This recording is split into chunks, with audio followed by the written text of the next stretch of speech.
When you work in Adobe Illustrator, it's not just about creating things in Adobe Illustrator, of course. We can bring stuff in. So in this chapter, we're going to talk about working with images and actually working with something called masks. We're going to start with the difference between linking something or embedding it. And there is a big difference. When you embed something, it becomes a part of the document. When you link it, you need a link to get back to it. So we'll talk about the links panel, the new links panel, and how it helps us do that when we link. We'll talk about non-destructive Photoshop editing directly in Adobe Illustrator. That's pretty cool. We're going to generate basic clipping masks. We're going to create clipping masks actually from raster photographic images.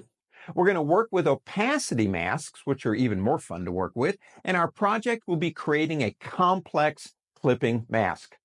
All that and more in this chapter, working with images and masks. Greetings, everyone, and welcome to the next chapter. Let's start brand new. Go up to the word File. Now, usually when I do File New, I say choose a place. Let me be bold here and recommend a place for you. We are going to be working with some images in this lesson, and the images have a certain size. And if you make your area too small, the image won't fit in the boundaries of the Illustrator document. So if you use the one I use, which is web, profile web, and 960 by 560 and leave everything else alone, you'll be fine. If you make it smaller, the images will be too big. If you make it bigger, that's fine, actually. Let's go ahead and click OK. All right. Now, up to this point in these lessons, in these chapters, if you've been kind of following along like building blocks, we have worked with vectors. We've made them, we've created them, we've played with them, we've massaged them, we've filled them, we've gradients, all kinds of stuff. This time, let's start looking at photographs because Illustrator is more than capable of working with photos. To get them in, you've got two ways to do it. One is my favorite way. I work on multiple monitors, so I've got stuff on my desktop like photographs. I can just drag them right in if I want to. But if you don't, you go up to the word File and you select Place. Now, I do have some images for you inside your student files for your working folder in this chapter. So if I go File, Place, you will notice you have these images. These two right here are the ones I'm talking about. You have a JPEG and you have a PSD. 136318728one.jpg. Now down here, you can say enable all readable documents, and that's fine, okay? So everything is available. Down here you have, do you want to link it or do you want to embed it? Now that's an important distinction to make. If you link it, you're saying, give me an FPO for placement only, just a low resolution, easy to work with image inside of Illustrator, but when you print it or do something with it, use the big guy, so link to it. We'll go ahead and just import it in. Do you want to make it a template? Now, we can do that later. That's part of a layer. Nah. Although I do that sometimes. Do you want to show the import options? Go ahead and check that one. Now, click Place. Now, you have what we call a text gun, and you kind of click your mouse where you want to place the image, but you can move it, of course, after you've placed it. So let's kind of click way up here. Okay, so we have this photograph right here from Stonehenge. Now, let's say we've made a mistake. We have the wrong image. I mean, it would be easy to delete this image and start all over again. But let's say the placement of the image is fine, and we just want to put another image in it. So you're using this one as like an FPO. And eventually, you're going to change it to a higher resolution image or something. And so you want to leave this one here, and you want to replace it with something else. So leave it selected. Make sure it's selected. Go back up to the word File and go into Place. Now, inside your student files, you have another image with the same name, but it ends with PSD. Select that one. Okay, Stonehenge again. Now, do you want to link it or embed it? Let's go ahead and embed. Go ahead and turn that off. We don't want a template, but we do want to replace it. That's not on. Go ahead and turn that on. And show import options. Go ahead and turn that one on too and click Place. Now the options that we have for PSD.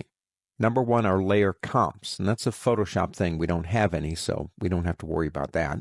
Down here, we've got convert layers to objects or flatten. We want to convert layers to objects. Do we want to import any hidden layers? I don't want to flatten this thing into a single image. If it had multiple layers in Photoshop, I want to be able to work with them in Illustrator. That's kind of nice. We don't have any slices. Click OK. Now check this out. We have the image, looks really exactly the same.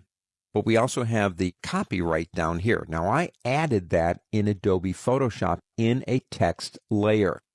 If I come over here and pick up my direct selection tool and select that, check that out. That's text. That is editable text in Illustrator that I brought over from Photoshop. So you are more than capable of bringing images into this program, but once they're here, you can work with them, you can mask them, you can do a lot of different things to images, even do some Photoshop stuff to it, as you're going to see in the following lessons. Okay, let's start by saying File New. This is what I might call reinventing the wheel from the previous lesson. Click New. Now we are going to be working with the images that we used in the previous lesson, so we need a space big enough to hold them. Suggestion, go to Web and just use the default web. File, Place, and choose the JPEG, 136_3187281.jpg. And these are images from PhotoSpin. Click Place. Oh, actually, let me look at my options down here. We do want to link it. Go ahead and link it. Not a template, and we can leave that off. Click Place. There aren't really any options to a JPEG. Let me go ahead and come about here and click. Okay, put it about where you want it. So again, like I said, we're reinventing the wheel. We did this in the previous lesson. Now, we also did in the previous lesson some things like taking that image and replacing it with the PSD. We're going to do that, but we're going to do it in a different way. I want you to go up to the word window on the pull-down menu and go down to links, right down here. They're alphabetical. The links panel is really neat. It's also really new, too. It's got the JPEG right here. Now, this button right here, if you click it, will give you information on the selected item. Now, remember what links are. They can be objects, they can be text, they can be photographs, they can be anything. So your links panel might be full of all kinds of stuff. Now, in the previous lesson, what we did is we replaced it, didn't we? Well, if you come up here and click this button for options, look at all the options that you have. Let's say we change our mind on the embedding part. See the X going through the image? That means it's linked. Again, our responsibility is to make sure we always have a connection to the original, because that's not the original. That's called an FPO, for placement only. It's a low-res image generated by Illustrator for us to work on. I mean, it looks fine, really. But when we print, we need the big guy. So we know where it is, that's fine. But we change our mind. You know what? I want to link this thing. I want to embed it. So we can say embed image or images if you have more than one selected. And that's all it needs, because it knew where the original is. Now let's say we brought it in embedded, and it's really big, and it's kind of cumbersome, and it's kind of like, oh, I wish I hadn't done that. I wish I had linked it. Well, come back up here again, and you'll notice you have an unembed right here. And if you click that, it'll do the opposite for you, but try it out.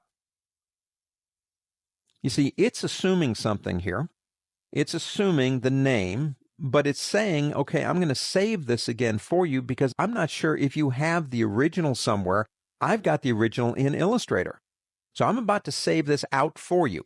Now that's the same name as this one over here, and it tells me it's going to save it as a Photoshop PSD. If you click Save, it will ask, since we're here, it'll ask if you want to replace it. I'm not going to do that. But if you unembed a full res image, it will allow you the opportunity to save it even under a different name if you want to. Let me go ahead and get out of there for now. Let's say we want to change it. So we have it selected again. We come up here and we go into Relink. Now in Relink, click PSD. Let's leave it as a link up front because I want to show you the difference. We'll leave everything else on, click Place, and there we go. Now it is a link. If we come up here, the reason I want to link it first is because a lot of the options that you see up here will be grayed out if you don't do that. First off, we have Go to Link. Well, it's a linked item, so we can go to the original. We can edit the original. Now, if I select that, we go to Photoshop. If I go into Photoshop apart from Illustrator, I've got Illustrator closed, and I make modifications to the image, I can click Update to update them to the original. We can look at some placement options, which are pretty straightforward. It talks about how you preserve your transformations and dimensions and bounds and things like that. Down here you have Reveal in Bridge, Link File Info. If you click that button, you can add XMP data, all the different things. This one doesn't have any, but basically all the different things. You could put your name in here, the author, title, whatever, and it would be saved with the document. Come back up here again. We can tell the computer to show all, which we only have one. Show any that are missing. Now remember, we're linking. So if the link has been broken, Illustrator's not going to go find it. It's going to make us find it. Show me ones that have a missing link. Show me the ones that are modified. Show me the ones that are embedded. Sort by name, kind, status. One other thing, you have panel options down here, and not much really. You can say, I don't want to see a thumbnail. I don't need that. Or I want one bigger. Now this is beyond the scope of the class. This is a basic class on Illustrator, but I'll tell you what that is. DCS is digital color separations. So if you're doing that kind of work in Adobe Illustrator and you want to see the transparency interactions, you can turn that one on too. Now I made the thumbnail bigger, and that's all I did. The links panel is new, but it gives us so much control. We can update images, we can embed them, we can choose to link them, we can even go back into the originating program like Photoshop and actually edit the image and then bring it right back in. When you're working with images or linked objects, you want to remember you've got the links panel. Okay, one more time, let's go to the word file on the pull-down menu and go down to New. And we will be working with one of the images from the previous lessons once again. So my minimum size recommendation would be Profile Web, 960 by 560. Don't go smaller than that. Click OK. File Place. Practice makes perfect. We want the PSD. That's the 136318728 PSD. We don't want to link it. Why? Well, it's not really going to make any difference between what we do or don't do in this lesson. However, I don't like that X going across it. It's kind of distracting. So that's my only reason. We do want to show import options. Click Place. Make sure one thing is done here. Convert layers to objects and click OK. Click to place it. Practice makes perfect.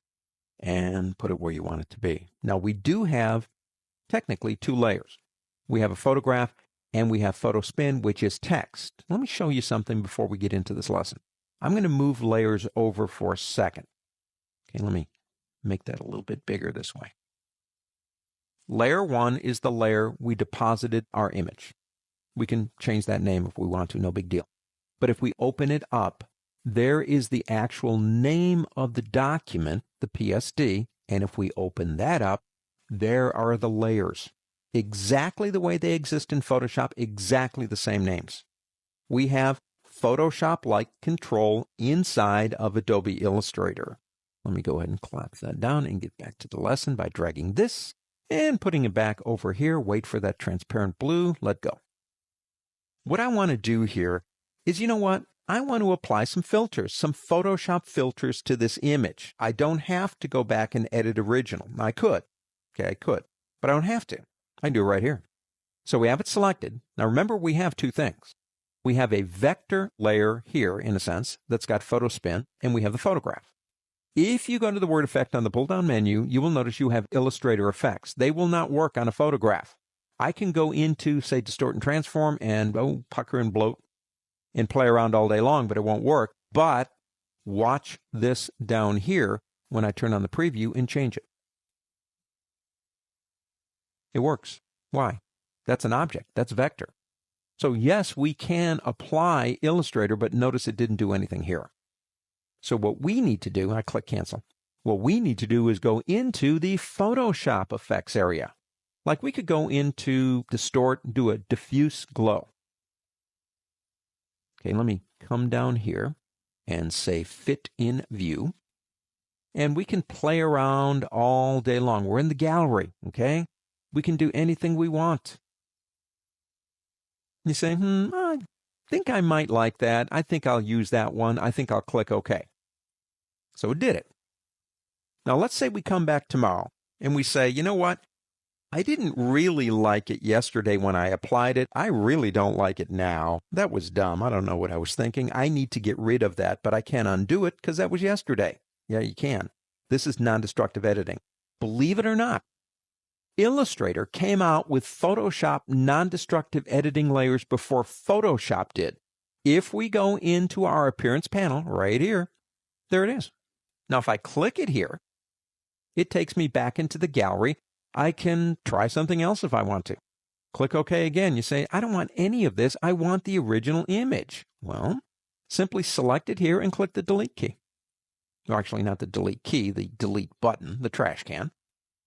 Total control with Illustrator objects and with Photoshop filters directly in Adobe Illustrator, and everything is non-destructive. I love it. Go into your working folder and pick up a document called clipping masks _1.ai. Let me move that over a little bit this way. Okay.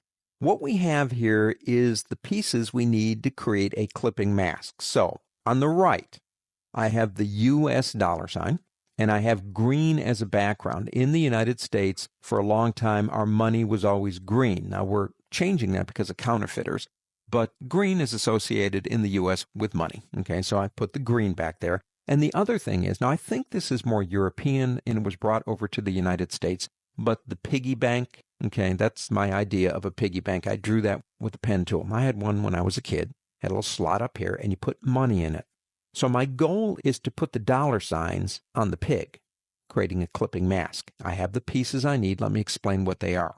Number one, the pig is vector. The clipping mask, the part that actually defines what you see, must be vector. This over here are two separate areas. Actually, they're the $signs that are grouped, and there's the green in the background. You can have as many things in the mask as you want to. They can be photographs, they can be text, they can be objects, they can be anything you want them to be, but they have to be underneath this. Now, what I did is I put Piggy in his own layer. That is not necessary. He just needs, or she actually, I didn't do a gender check when I actually drew that, but he or she must be above everything else. Now, I did that by putting him in his own layer. So by just the default of having a stacking order in the layers, he is on top. Move him over. Let's make him a little bit bigger before we get going here. I'm going to go down to a corner. I'm going to hold the Alt key. That's the Option key on a Mac and Alt key in Windows. And I will also hold down the Shift key to maintain proportion. And let's make him a bigger piggy. Holds more money that way. Let me use my arrow keys here to move him over into that area just a little. Okay, so we have the mask. We have everything underneath the mask that we want to be part of this shape, and we select everything. Go up to the word object on the pull-down menu, and go down to clipping mask and say make. There you go. You have your first clipping mask. Now, we will get into editing and other things, but let's say we change our mind in a sense that we really don't want these things as a clipping mask anymore. This is non-destructive. If we select it and go back up to the word object and go down to clipping mask, click release because something interesting is going to happen. Now, it did release it, but by default, for some reason, Illustrator doesn't really remember the original fill in stroke of the clipping mask, so it's there, but it's invisible because it has no stroke and no fill. How do you find it? Well, the easiest way would probably be to go up to the word View and change to Outline. That's a Control in Windows, Command on a Mac, Y, if you want to use shortcut. And you can see it. It's right there. So if we come over here and we grab it, wait for the little black square to come next to the Selection tool, we can pull it back out again. And we can go back into Outline, or Preview, I should say. Now, it's still invisible, so I suggest, while it's still selected, to give it a color so we can see it. And we're kind of back to where we started, except we do have a bigger piggy over here. Clipping masks are easy, and basically they're just a couple of rules you need to follow. And once you do that, you can make these all day long. Go into your working folder and open up two things. clipping masks _2 and clipping masks _3. Not really a whole lot of difference between the two, but enough. Start with 3. Now in 3, we've got this vector shape right here. If you don't recognize that, that's the state of Kansas, where I currently reside. Kansas is easy to draw. It's a rectangle, just about. And so I chose it for one reason, it's easy. The other reason is I do live here. And the third reason is that photograph is actually a Kansas wheat field after the wheat has been kind of chopped down. I want to create a mask out of that. Now the procedure is exactly the same, but I just want to make you understand, or, just let's nail this down. It's not about vector. Vector, yes, for the state of Kansas, but photographs or anything else can be used. So let's do this. Let's bring it down to about the center, somewhere around there. I need it bigger. I need a bigger state. So I'm going to hold down the Alt key, and that's the Option key on a Mac, Alt in Windows, and the Shift key to draw out from center and keep the proportions. And there's a big Kansas. All right. Get it right about there. Now another thing, they are both in the same layer, which is absolutely fine. Just make sure this is on top. Select both. Go up to the word object and go down to Clipping Mask Make. And there you go. We have the state of Kansas as an outline outlining a wheat field in Kansas after the wheat has been chopped down. Okay, let's go to number 2 over here. Let's say that we don't have a vector image of the state of Kansas. And let's say that we don't live in Kansas, we live like in Idaho or someplace, or maybe it's Great Britain or Germany or something, and you're trying to draw that outline, and it's not that you can't do it, okay? It's just that it's really kind of hard. So you go out on the internet and you look for kind of like a photograph or a drawing, not a vector, a drawing of what you're trying to do, like in my case, Kansas. Now I do have one. This is what I want you to do. Create a new layer. And let's name the new layer Kansas. And actually, I'm going to name layer 1 wheat field. Okay, this text layer is this up here. We don't need to work with that at all, so I've got that locked. No big deal. Select Kansas, that layer. Go up to the word File, go to Place, and go into your working folder for this chapter, and you will find Kansas PSD. This is a photograph. So what I did was I went out on the internet, and I found a site that's got the outlines of the states of the Union, okay? I picked Kansas. I brought it into Photoshop. I removed, made transparent, the areas kind of around here. Okay, so they're transparent. That's going to help me out. And I click Place. Now for import options, convert layers to objects, click OK. Go ahead and place it. There it is. Now, I can't use that as a clipping mask. So what I want to show you here is something that we can do that I'm going to spend a whole chapter on a little bit later, and that is tracing. When you have a photograph selected, you will see up here, Image Trace. Now, if you don't, you will see that. But if you didn't, for some reason, you can go to the word Object and go down to Image Trace right here. Okay, either way, you're going to get to it. I need to convert that into a vector. Now, this is not new. It's getting better with every version, but I think it is one of the coolest things that ever happened in Illustrator. I do a lot of sketching and drawing on paper. You're not going to take that away from me. And my problem was I used to bring that in as a scan and then actually sit there with my pen tool and trace it out. I don't have to do that anymore. I have this. It's a photograph. I need to convert it into vector. Select it. Click Image Trace right here. You've just converted this into vector. Now we're not done. There's a couple of things we need to do. But basically you now have, this is black, and that's the default. It goes to black and white. You can come up here if you want to on presets, and again, we'll talk more about this later, but you could give it color if you wanted to. Now, in order to use it and to get rid of the stuff right here, there's actually 2 ways we can do that. Let's use kind of the basic way. Click the expand button here. Now, when you do, it actually literally converts it into a vector. If I pick up my direct selection tool now and come over here, I should be able to select in that area and delete it. I don't need that. As a matter of fact, if it was there, I'd get a square and not the state of Kansas. So I'm getting rid of that by selecting it and deleting it. Now, there actually is one more thing we have to do. See the black that goes around it? Okay, that is a vector object that's separate from the solid blue in the middle. And if we try to use that as a mask, it's going to confuse the system as to what to use. So we need to get rid of that too.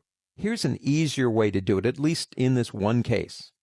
I'm going to select the middle. So I've got all the blue. That's one big piece. I'm actually going to go to the word edit and say cut. Now see this? Let me do this. Let me lock wheat field for a second and grab all this stuff and just delete it. We don't need it. Let's unlock wheat field and go back, make sure you're in Kansas. Go back to the word edit and say paste in place. Okay, we're guaranteed now we have one big piece. If we hadn't done that, it really wouldn't have worked. Now we can, make it bigger if you want to, but let's not worry about that. Let's go ahead and do our thing. Go ahead and select all the stuff. Go up to the word object on the pull-down menu and go down to Clipping Mask Make. And one more time. So if you draw what you want, it can be anything. It can be a circle, a triangle, a piggy, it doesn't matter what it's going to be. But if you feel like it would be easier to find something, like a photograph, and use it, but you can't use a photo, suggestion to me would be take it into Photoshop, solidify the color, take out any white areas in the background, bring it into Illustrator, live trace it, get rid of the parts you don't need, it's vector, boom, you got it. Clipping mask with vector or starting out as raster. Doesn't make any difference. In your working folder, you will find a document called opacitymasks.ai. Go ahead and open that thing up. We are about to stand clipping masks on their heads. Now this document, let me do something. I'm going to hold down the Control key, that's Control in Windows, Command on a Mac, and press the minus key on my 10 keypad, which changes my zoom. I've actually created 3 artboards. Now I could have put those in 3 documents and said open up opacity mask 1, 2, 3, which would be fine. This way is, a little bit more economical, I suppose. Let me double click on the hand tool to get back to that first one, and we will navigate between artboards. We talked about these before by clicking this little button right here.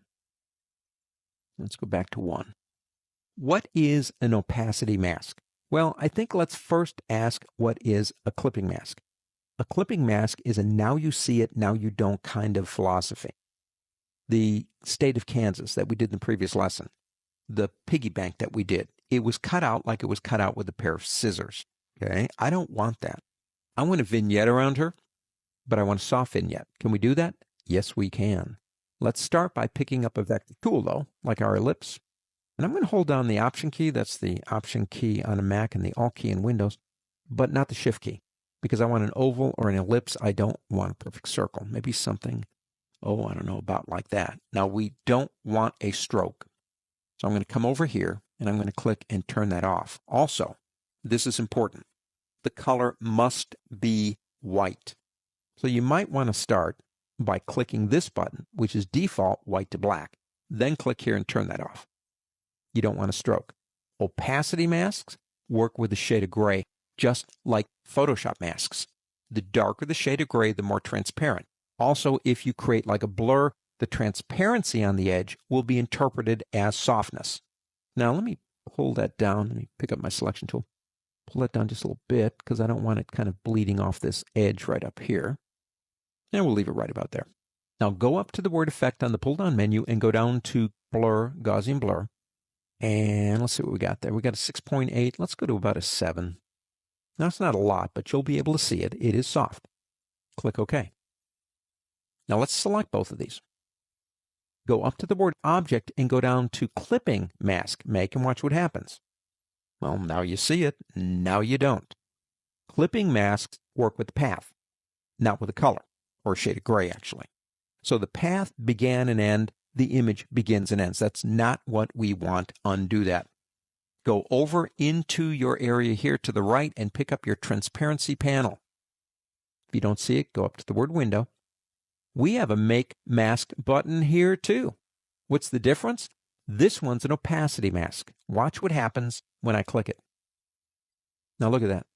It is indeed soft on the edges. Now you have 2 buttons over here. If you click this one, you can do things to the image. Move it, apply a filter, do something else. If you don't like the vignette and you want to change that, you can click on this one and then work on that. All the control you need. You click release and it'll take it apart again. Now, it is working with a shade of gray. So let's do this. Let's release this one. See, it'll come right back to the way it was. Let's come over here and pick up our rectangle tool. Now, draw a rectangle. It should be white because that's our default over here. Leave that alone. And just come over here. It should snap too. So just go ahead and snap it to that cloud layer down there. Now, come over here and go back to the fill and then change to the gradient, black and white right here. It's a standard gradient, just like that. Select both just by kind of grabbing like that and click Make Mask. Now, it's not going light here. Okay, it's not going light. It's going transparent. Up here, let's go ahead and get rid of that so we can see her again. If I move this one up here, you can begin to see through. But the more I go to the left, the less I see of her because the color is getting lighter. The shade of gray is getting lighter. When it finally gets to white, you wouldn't see her at all. So the control, it's kind of cool. We could come over here and click on this and then come over, say, into our gradient. And if I move the black this way, I get more transparency. If I move it this way, I get more of the clouds. I can do anything I want. Shades of gray. We've done that in Photoshop for years. We can do it in Illustrator too. And again, if you're done with what you've got done here, you can click Release. Take it apart. Now let's go to our artboard number 2. Now on this one, I've got some clouds, okay, which I've converted into an outline. And I've got the clouds in the background. Let's do this. Select the clouds, or the word clouds, I should say, and put that gradient on it again. Okay, so we're going from black to white, and then select both and make the mask. Now you can see how it's getting lighter on one side and then going darker as it gets into the darker shades of gray. And we can control that. Just click right here, change the gradient any way you want it to go. Now we do have an invert button up here and a clip button right here. Watch what happens when I turn off clip. This is kind of neat. It leaves the clouds the way they are with the opacity mask and brings the rest of the clouds back. So you kind of have the word clouds spelled out inside of those clouds. That's kind of cool. Now you can invert the mask too if you want to do that, reverse the effect. But the clipping part's actually kind of neat. And yes, anytime you don't like what you see and you want to go back, you can click Release. Now let's go to our third one. Now on this third one, I have a photograph, and then I have this kind of like wonky pattern underneath it. Now I'm doing this just to illustrate a fact. We have been working with vectors with shades of gray in them, like the vignette and the word clouds and the gradient we put over the clouds. Those are all vectors. That's a photograph. It's not a vector. It hasn't been converted to vector. It is a photo. Opacity masks do not have to have the mask as an actual vector. They are looking for shades of gray. So I took that photo into Adobe Photoshop and I converted it into shades of gray. Then I select, say, this and this down here and say Make Mask. Now it's kind of hard to see, I will admit. But as you can see, it's actually using the shades of gray in the image to bring the colors through of that wonky image in the back. Let me see if I can get rid of this in the background. I have one more thing in the background here. Might be easier to see if I kind of get rid of this. There you go. That's a little bit easier to see it. We've actually used a photograph as an opacity mask. So clipping masks, now you see it, now you don't. They have their place in Illustrator and I love them. But opacity masks work just like they do in Photoshop, working not with vector, but with shades of gray, black, white, or a shade of gray, opacity masks. Go into your working folder and open up compoundpath.ai. Now in this chapter, we have looked at clipping masks, what I call the now you see it, now you don't philosophy of working with images within shapes. The state of Kansas, the state of insanity, the piggy bank, whatever it is, it looks like it's cut out with scissors. I love them. I use them all the time. Then we stood that on its head by going to opacity masks. In an opacity mask, we learned that you could use shades of gray to create softness in your mask, and that's kind of cool too. Let's revisit clipping masks and stand them back on their head. And I don't even know if I'm using that term correctly, by, in this project, creating a much more complicated clipping mask. So let's start out. We've got the Kansas wheat field. Up here in a layer, in mask, I've got all these pretty little yellow rectangles. Okay, what I wanted to do is clip through all of them. So I'm looking at that Kansas wheat field kind of through a window that's got little tiny window panes in it, whatever. I'm going to come over here. We got everything the way it's supposed to be. Mask is on top, images in the bottom. Let's go ahead and select everything. Go to the Word object on the pull-down menu and go down to Clipping Mask and select Make, but it won't work. Why? Well, there are really two things that you have to do with a clipping mask. One, we know. It has to be vector. Number two, it can only be one item. You can't have a lot of items. It will go to the topmost one in the stack, which apparently was that one, ignore everything in between, and go to the bottom to use for the clip, and I've got a little piece of some mowed wheat. It's not what I want, so I'm going to press undo, love undo. Well, you know what? I know the problem. I didn't group those things. They're individuals. Had to group them. So let's do this. Everything is selected. So if I turn off, not turn off, but lock image, that means it's not selected anymore. So all I have is these. Go up to Word Object and go down to Group. Okay, now they're one big piece in a sense. Now let's unlock image and select everything. Go to the Word Object. Go down to Clipping Mask. That's even worse.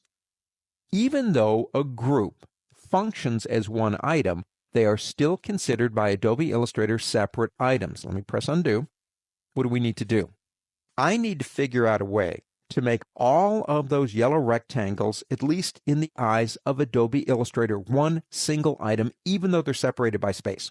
Now, they are grouped, so I can select them. Let me show you something before we actually do that. If I come over here and select them and go to, say, my gradient right here, well, each one gets the gradient because they are individual items. Now, let me go back to a color. Now, this is what we need to do. They can be grouped or not, just have them selected. Go up to the Word Object, go down below Mask, and go to Compound Path Make. Now, it doesn't look any different, but watch the difference when I apply the gradient. That's one object. It gets one gradient. So let's turn everything on, make sure everything's unlocked. Let's take that back to a color. Doesn't really matter, but we will. Okay, so let's select both items. Now we only have two items, really, this and that. Go up to the Word Object, go down to Clipping Mask, Make, and there you go. It actually worked. The one limitation, actually two, but the one that we were working with is you've got to use one item. How do I make multiple items that are separated by space one item? Compound Path. Now, there are other areas in Adobe Illustrator where you have to work with one item against another. And 9 times out of 10, if that's what you need to do and you want to do a complex thing like this, remember Compound Path. It will work.